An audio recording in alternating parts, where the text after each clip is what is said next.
Hi, back for story time. Today I would like to read you The Greedy Python. It was written by Richard Buckley and illustrated by another one of my favorite illustrators, Eric Carle. This is also another rhyming book. I love to read books that rhyme. Ooh, falling apart a little bit too. Half hidden in the jungle green, the biggest snake that's ever been, wound back and forth and in between.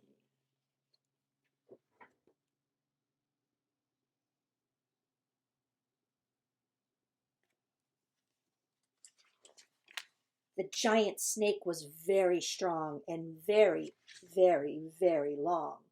He had a monstrous appetite. His stomach stretched from left to right.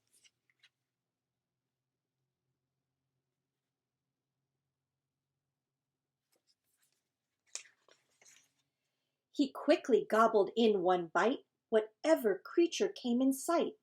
A mouse that scampered to and fro, a frog that jumped up from below, a bat that hung from his left toe, a fish that swam a bit too slow, a bird that flew a bit too low.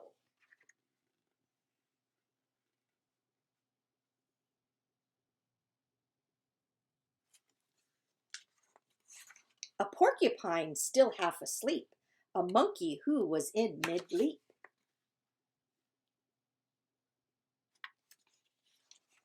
A leopard sitting in a tree, a buffalo who came to see.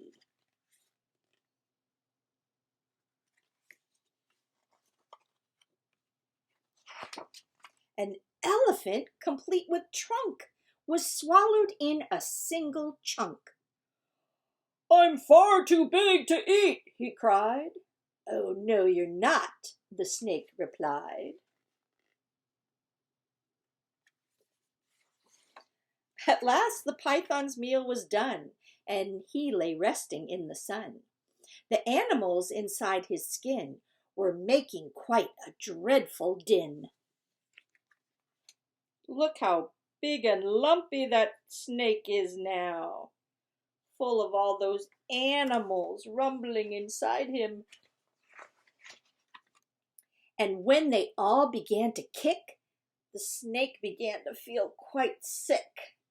He coughed the whole lot up again, each one of them, and there were 10. Let's see if you can count all 10.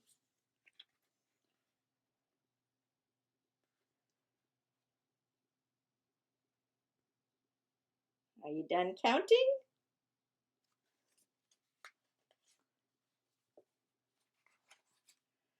He soon felt better, and what's more, was hungrier than just before.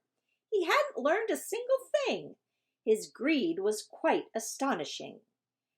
He saw his own tail, long and curved, and thought that lunch was being served.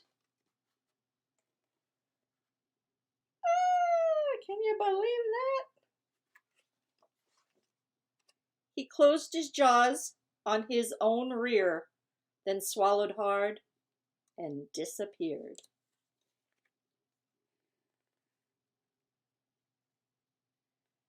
Wow. Now think about that. Do you think a snake could really eat itself? Would it really eat itself? Something to think about. Some books are fantasy, and some books are realistic. In a realistic book, things would happen very close to what actually could happen in the real world.